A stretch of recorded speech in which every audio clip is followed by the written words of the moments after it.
यदि आपने 3 phase induction motor को देखा हो तो उसके आउटपुट से 6 वायर बाहर निकलते हैं और जनरली आपने देखा होगा कि हमारे पास में 3 फेज इलेक्ट्रिसिटी है, इससे ज़्यादा फेज हमारे पास में नहीं है। तो फिर इन 6 वायर्स का क्या मतलब है? सेकंड थिंग, यदि आपने देखा हो तो गांव में जिनके ट्यूबवेल चलते हैं, जिनमें बहुत बड़ी मोटर लगी रहती है, उनको जब स्टार्ट किया जाता है तो जो स्टार्टर होता है जो मोटर को स्टार्ट करता है वह 2 स्टेप में मोटर को स्टार्ट करता है। पहले 5-10 सेकंड के लिए मोटर को स्टार कनेक्शन में सप्लाई देता है और उसके बाद में मोटर को डेल्टा कनेक्शन में बदल देता है। और यह जो स्टार और डेल्टा कनेक्शन है, इनका रोल हमारे घरों में जो सप्लाई आ रही है उसमें भी बहुत बड़ा रोल है। तो आज के इस वीडियो में स्टार और डेल्टा कनेक्शन के बारे में कम्प्लीटली जानने। हमारे घर के सामने ट्रांसफार्मर रखा रहता है जिससे हमारे घरों में सप्लाई आती है। उसकी लो वोल्टेज साइड में 4 टर्मिनल निकलते हैं और वह 4 टर्मिनल स्टार कनेक्शन की वजह से निकलते हैं, क्योंकि स्टार कनेक्शन के अंदर न्यूट्रल पॉइंट अवेलेबल रहता है, जबकि जो डेल्टा कनेक्शन होता है उसमें कोई न्यूट्रल वायर नहीं होता है। इसलिए जो ट्रांसफार्मर की हाई वोल्टेज साइड है उसमें 3 ही वायर रहते हैं। हर जगह पर इस स्टार डेल्टा कनेक्शन का अलग अलग रोल है। तो हम शुरू से ही समझते हैं जहाँ से इलेक्ट्रिसिटी जनरेट हो रही है। जहाँ पर इलेक्ट्रिसिटी जनरेट होती है वहां पर लगा रहता है सिंक्रोनस जनरेटर, और इस सिंक्रोनस जनरेटर के आउटपुट से सेम वही 6 वायर निकलते हैं। और यह 6 वायर कहां से आते हैं उस पर मैंने एक वीडियो बनाया है, यह वाला आप जरूर देखना। अब जो सिंक्रोनस जनरेटर होता है उसको हमेशा स्टार कनेक्शन में रन करवाया जाता है, क्योंकि एक तो सिंक्रोनस जनरेटर बहुत ज्यादा कॉस्टली होता है। जो मेगावाट में इलेक्ट्रिसिटी जनरेट करते हैं वह है, तो उनकी सिक्योरिटी का बहुत ज्यादा ध्यान रखना पड़ता है। कहने का मतलब सिंक्रोनस जनरेटर की स्टेबिलिटी और अनस्टेबिलिटी से हमें बहुत ज्यादा फर्क पड़ता है। कहीं जनरेटर चलता चलता अनस्टेबल ना हो जाए, इसलिए जनरेटर को स्टार कनेक्शन में रन करवाया जाता है। यदि आपने पिछले वाला वीडियो देख लिया तो जो 3 फेज वाइंडिंग से 6 वायर बाहर निकलेंगे, इन तीनों वाइंडिंग के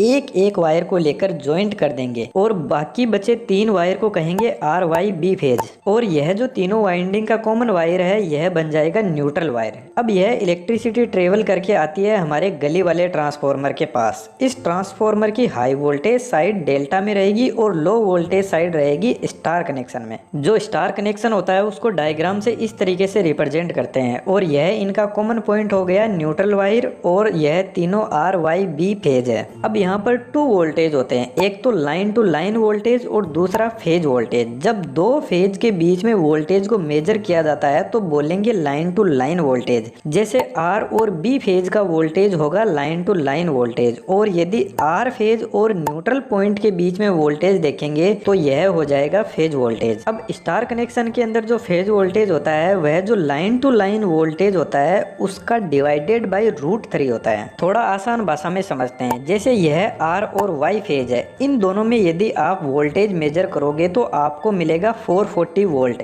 जो लाइन टू लाइन वोल्टेज है। लेकिन यदि आप इस R फेज और न्यूट्रल के बीच में वोल्टेज मेजर करोगे तो आपको मिलेगा 440 divided by √3 is equal to 250 volt जो फेज वोल्टेज है। और इसी फेज वोल्टेज पर हमारे घर के सारे इक्विपमेंट चलते हैं। अब यहाँ पर RYB फेज में से कोई सा भी फेज हो सकता है, उसके साथ में यदि हम न्यूट्रल को लेंगे तो वह फेज कनेक्शन होगा जो हमारे घरों में कनेक्शन दिया जाता है, और इसी को बोलते हैं सिंगल फेज सप्लाई, जब एक फेज और न्यूट्रल हमारे घर तक आता है तो। लेकिन जो 3 फेज इंडक्शन मोटर होती है वह स्टार और डेल्टा कनेक्शन दोनों में चलती है। 3 फेज इंडक्शन मोटर को सबसे पहले स्टार कनेक्शन में रन करवाया जाता है, वह इसलिए क्योंकि अभी मैंने बताया था कि स्टार कनेक्शन में जो फेज वोल्टेज होता है वह लाइन वोल्टेज का डिवाइडेड बाय √3 होता है। इसका मतलब जब 3 फेज इंडक्शन मोटर को स्टार्ट करते हैं तो सबसे पहले उसको 250 वोल्ट की सप्लाई दी जाती है स्टार कनेक्शन में, लेकिन जब मोटर अपनी प्रॉपर स्पीड में आ जाती है तब उसको स्टार से डेल्टा में बदल दिया जाता है। अब डेल्टा कनेक्शन को डायग्राम से इस तरीके से रिप्रेजेंट करते हैं। अब डेल्टा कनेक्शन में क्या होता है कि न्यूट्रल वायर होता ही नहीं है, तो यहाँ पर लाइन टू लाइन और फेज वोल्टेज इक्वल होते हैं, यानी यहाँ पर 440 वोल्ट लाइन और फेज दोनों में सेम ही रहेगा। लेकिन डेल्टा कनेक्शन में जो फेज करंट होता है वह लाइन करंट का डिवाइडेड बाय √3 होता है, और स्टार कनेक्शन में लाइन करंट और फेज करंट दोनों सेम होते हैं। अब मैं आपको लाइन करंट और फेज करंट में ज्यादा कंफ्यूज नहीं करूंगा। जैसा कि मैंने कहा था कि मोटर के और जनरेटर के 6 वायर निकलते हैं,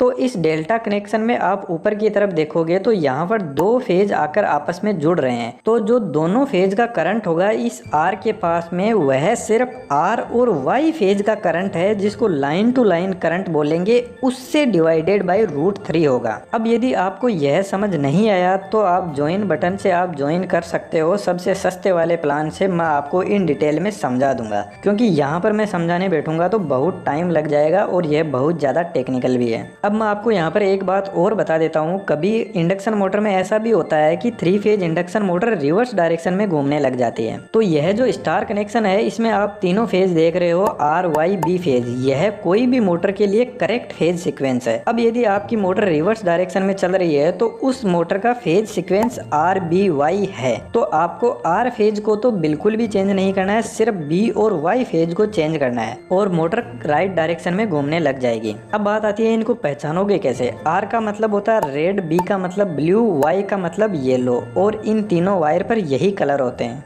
अब आपके दिमाग में क्वेश्चन आया होगा कि मोटर को पहले स्टार कनेक्शन में क्यों रन करवाया जाता है, तो इसको थोड़ा सा समझिए। वोल्टेज का सीधा सीधा कनेक्शन होता है जो वाइंडिंग का इंसुलेशन होता है उससे। यदि ज़्यादा वोल्टेज होगा तो जो वाइंडिंग का इंसुलेशन है वह हट जाएगा और वाइंडिंग के अंदर सर्कुलेटिंग करंट फ्लो होने लग जाएगा, जिससे मोटर बहुत जल्दी गर्म हो जाएगी और जल जाएगी। इसलिए मोटर को स्टार्टिंग में कम वोल्टेज दिया जाता है ताकि मोटर का इंसुलेशन डैमेज ना हो, और फिर जब वह अपने राउंड पर आ जाती है तो उसको पूरे 440 वोल्ट की सप्लाई दे दी जाती है। यह ठीक वैसा ही है जब अपन गाड़ी को स्टार्ट करते हैं तो 1 नंबर गियर से करते हैं, डायरेक्ट 4 नंबर गियर नहीं लगाते हैं। और जो जनरेटर होता है उसके न्यूट्रल को एक ग्राउंडिंग रेजिस्टेंस से ग्राउंड किया जाता है ताकि जब जनरेटर अनस्टेबल हो तो जो भी एक्स्ट्रा करंट है वह जमीन में चला जाए। जब कोई लाइन टू ग्राउंड फॉल्ट आता है तो जनरेटर के अंदर जीरो सीक्वेंस करंट फ्लो होने लग जाता है, तो उसके लिए जनरेटर को स्टार कनेक्शन में रन करवाया जाता है। वैसे मैं आपको बता दूं जनरेटर डेल्टा में भी रन कर सकता है, कोई प्रॉब्लम नहीं है, लेकिन जनरेटर में स्टेबिलिटी एक बहुत बड़ा रीजन है। अब आता है ट्रांसफॉर्मर। ट्रांसफॉर्मर कभी भी सेम कनेक्शन में कनेक्टेड नहीं रहता है। यदि हाई वोल्टेज साइड डेल्टा में है तो low voltage side star connection में कनेक्टेड होगी, क्योंकि सेम कनेक्शन की वजह से जो ट्रांसफॉर्मर की वाइंडिंग है उन पर हार्मोनिक्स की वजह से स्ट्रेस पड़ता है, क्योंकि थर्ड हार्मोनिक वाइंडिंग में सर्कुलेट होने लग जाता है, जिससे ट्रांसफॉर्मर की वाइंडिंग डैमेज हो सकती है। अब यहाँ पर जो स्टार डेल्टा कनेक्शन है वैसे एक बहुत बड़ा टॉपिक है। स्टार को डेल्टा में कैसे ट्रांसफॉर्म करते हैं, star delta resistance, inductance, capacitance का ट्रांसफॉर्मेशन, स्टार डेल्टा कनेक्शन में कौन से हार्मोनिक करंट फ्लो करते हैं, third harmonic, positive, negative, zero sequence current. तो यह एक कंप्लीट इलेक्ट्रिकल इंजीनियरिंग का पार्ट है, और यदि आपको यह सब समझना है और यदि आपके पास में कोई प्लेटफॉर्म है तो मैं आपको वहाँ पर बता सकता हूँ। और यदि वीडियो में आपको कुछ अच्छा लगा हो तो वीडियो को लाइक जरूर कीजिएगा, और ऐसे ही इंटरेस्टिंग वीडियो चैनल पर विजिट कीजिए और मजा लीजिए।